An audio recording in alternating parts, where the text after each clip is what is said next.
Chers amis, bonjour. Nous sommes le mardi 27 décembre 2022, il est 9 heures. Quelques news de l'Arménie, de l'Artsakh et de la diaspora arménienne. Le corridor de la Chine reste toujours fermé malgré les promesses des Russes. Donc hier, l'ouverture ne s'est pas réalisée de ce corridor de la Chine, isolant l'Artsakh du reste du monde, de cette route qui va vers l'Arménie, la seule route qui dessert l'Artsakh ou qui dessert l'étranger, enfin l'extérieur de l'Artsakh. Elle est toujours fermée cette route. Donc les médias sont saisis bien sûr suite à la méga manifestation à Stepanakert dimanche avec 60 à 70 000 personnes sur la place de la Renaissance de la capitale de la République de l'Artsakh, Stepanakert. Les médias, dont l'AFP, s'est saisi. Donc il y a eu pas mal d'informations qui ont été diffusées à travers la presse. Le Figaro, habituellement le Figaro, qui est un soutien infaillible des Arméniens de l'Artsakh et même de l'Arménie. Je pense qu'on a quand même quelques journalistes qui font leur travail et nous remercions Buisson, donc voilà aussi. Également Libération, Euronews. Donc en fait, ces médias sont aujourd'hui dans la cible de l'Azerbaïdjan. L'Azerbaïdjan qui tente de faire pression sur le Figaro et Euronews afin qu'ils diffusent des informations plus favorables à Bakou qu'à Stepanakert. Voilà donc où on en est. Une nouvelle fois, l'Azerbaïdjan s'immisce dans le droit de la presse étrangère, quitte à payer des bakchiches. Donc pour l'immédiat, dans l'immédiat, donc il n'y a pas eu encore de bakchiches, mais l'Azerbaïdjan est prêt à acheter. Voilà, comme des eurodéputés, comme beaucoup de politiques. Donc grâce au pétrodollar, l'Azerbaïdjan peut acheter donc des journalistes, des personnalités du monde politique. Mais bon, là pour le Figaro Euronews, ce n'est pas gagné. Euh, que se passe-t-il au Karabakh? Donc ce matin dans le Dauphiné, donc le Dauphiné, donc l'édition régionale Auvergne-Rhône-Alpes, voilà donc titre, enfin un large article du Dauphiné libéré de ce matin. Il en serait temps, 15 jours, cela fait plus de 15 jours que l'Artsakh est bloqué. Et aujourd'hui, donc un gros article dans le Dauphiné.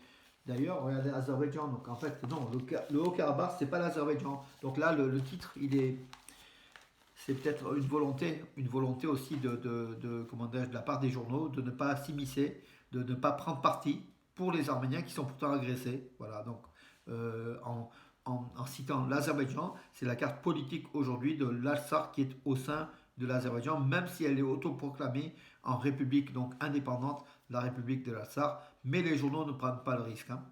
Alors hier en fait, donc un groupe d'Arméniens était parti, donc des automobilistes, plusieurs centaines étaient partis donc pour la route, le corridor de la Chine. Ils ont été bloqués une nouvelle fois par les Russes, ils ont pris le chemin par Goris, et ils ont été bloqués par les forces russes. Ces Arméniens pendant plusieurs heures ont parlementé avec les Russes, les forces de paix russes, pour savoir pourquoi la route de la Chine, le corridor de la Chine n'est pas levé. Euh, et c'est les Russes qui contrôlent cette route. Les Russes ont pris pour argument que cette route n'est pas sécurisée et qu'elle ne peut pas protéger les automobilistes qui passent par cette route. Voilà, donc en fait, ils sont un peu retournés sur les Arméniens en leur disant si vous voulez passer, nous on ne peut pas vous garantir votre sécurité. Donc voilà, donc le problème. Et on attend des ordres de plus haut. De plus haut, c'est sans doute Moscou, c'est sans doute Poutine, donc qui bloque aussi la situation. Donc ils attendaient, donc la réponse ne sera pas donnée. Les automobilistes sont retournés en Arménie en attendant comment dirais-je, de nouvelles campagnes. Et ce matin, les Arméniens de l'Artsakh vont faire une une manifestation vers l'aéroport de Stepanakert.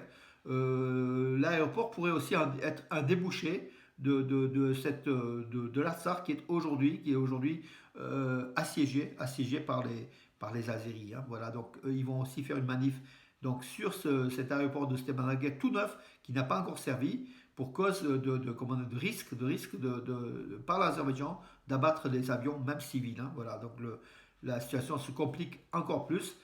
Peut-être à Yerevan d'autres manifestations. En tout cas, en France, il y a aussi des manifestations aujourd'hui. De tous les côtés, ça bouge parce que c'est plus de 15 jours de blocus. Ça commence à faire beaucoup. Et voilà. Et on se demande si la Russie n'est pas de la partie. Donc, si ça n'arrange pas le couple Poutine-Erdogan, ce blocus de l'Artsakh, ou à moins de faire plier Pachinian. Donc on ne sait pas donc la volonté des Russes, puisque on pense que c'est les Russes qui gèrent cette affaire-là, puisqu'en tout cas c'est de leur droit, c'est de leur responsabilité la sécurisation de cette route de corridor de la Chine. Flash mob a eu lieu donc à Stepanakert, c'était samedi déjà, donc en présence de 800 karatékas. Donc les Arméniens de l'Artsakh sont debout en fait, hein. Des milliers, des dizaines de milliers d'Arméniens de l'Artsakh bougent pour faire bouger un petit peu le monde politique aussi. Donc timidement, donc comme on le voit, donc les journaux aujourd'hui donc en parlent un petit peu. Timidement, on parle donc de l'Artsakh, du Haut-Karabakh et de cette situation de blocage. Voilà, donc ça commence peut-être à avoir des effets positifs.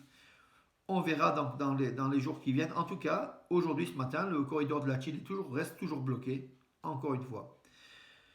Nicole Pachinian était à Saint-Pétersbourg hier pour une réunion de 2 jours donc, dans le cadre de la CEI. Mais le porte-parole du Kremlin a affirmé qu'il n'y aura pas de rencontre entre Aliyev, Pachinian et Poutine. Voilà. Peut-être les Russes veulent sanctionner le fait que Erevan a refusé de participer à Moscou à la réunion des trois ministres des Affaires étrangères donc de Russie, d'Azerbaïdjan et d'Arménie. Donc Arad Mirzoyan a décliné l'offre de la rencontre. Et Sergei Lavrov, le chef de la diplomatie russe, a imputé toute la faute sur l'Arménie en disant l'Arménie ne veut pas participer.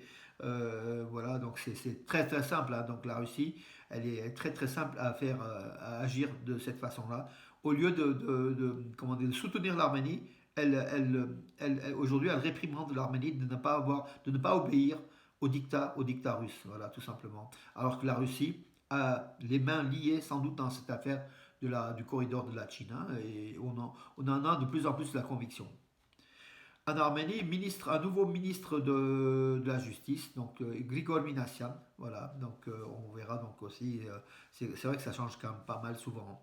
Et les exportations de l'Arménie vers la Russie et la Biélorussie qui ont augmenté de 2,8 à 2 et 2,5 fois en fait pour la Russie, 2,5. Donc c'est énorme, énorme vers la Russie, les exportations de l'Arménie sur les 10 premiers mois de l'année. Donc c'est ce qui a été remis dans un rapport de la CI. En fait, hein, c'est important, donc cette reprise forte économique de l'Arménie. Le maire de Djelmouk appelle donc les citoyens d'Arménie à passer à célébrer le nouvel an à Djelmouk et de ne pas se rendre à l'étranger. Djelmouk est une station qui est très très belle, hein, donc près des forêts, une station thermale. Voilà, donc que les citoyens d'Arménie et puis même les touristes puissent s'inspirer à passer leur congé de fin d'année à Djelmouk dans un cadre agréable. Effectivement, l'ennemi à 5 km de la ville dans les montagnes environnantes. Mais en tout cas, Djelmouk était aujourd'hui, depuis le 14 septembre, après l'attaque du 13-14 septembre par l'Azerbaïdjan, Djelmouk vit plutôt en paix aujourd'hui en tout cas, hein. Voilà donc l'appel donc, du maire de Djelmouk. Voilà mes amis, écoutez, on a fait le tour de l'information, c'est toujours autour de effectivement ce blocage du corridor de la Chine. Et puis cette polémique de la Russie qui cherche peut-être je sais pas, à déstabiliser son allié, donc l'Arménie, au profit de l'Azerbaïdjan. Ça, on commence à en avoir de plus en plus l'inquiétude. Passons à toute autre chose, mes amis. Yerishem Melikian a été élu meilleur entraîneur d'Arménie. Donc, c'est l'entraîneur en chef de Pionik Yerevan. C'est un expert, hein, Yerishem Melikian. Il est très apprécié. Voilà, et c'est sans surprise qu'il a été élu donc, meilleur entraîneur donc, d'Arménie. Et puis l'international arménien Edouard Spesian qui joue à Krasnodar, il a été élu meilleur footballeur d'Arménie devant Henrik Mkhitaryan. Voilà, donc le jeune milieu de terrain qui est l'un des meilleurs du championnat de Russie est aujourd'hui donc aussi désigné meilleur footballeur d'Arménie par un jury de journalistes et d'entraîneurs et puis de représentants de clubs, hein. C'est la fédération arménienne de football qui organise chaque année donc ces concours, en fait, ces trophées donc de meilleur buteur d'Arménie ou meilleur joueur d'Arménie. Donc là, c'est le cas, meilleur footballeur d'Arménie. Voilà mes amis, écoutez, on attendra aujourd'hui encore une fois, donc on est les yeux rivés vers la Chine, le corridor de la Chine et le peuple arménien tout entier qui est derrière le peuple arménien de l'Artsakh, qu'on ne laissera pas, de toute façon, on ne laissera pas tomber. Et puis on est de tout cœur. Et puis on essaie de faire des actions, mes amis, chacun à votre niveau, essayez d'écrire, encore une fois, de faire une pression au niveau des médias, au niveau des politiques, afin que la cause des Arméniens de l'Artsakh soit entendue. Les 120 000 Arméniens qui restent aujourd'hui debout en Artsakh, dans une résilience, debout, ils sont prêts à se battre jusqu'au bout, et nous, nous sommes derrière, mes amis.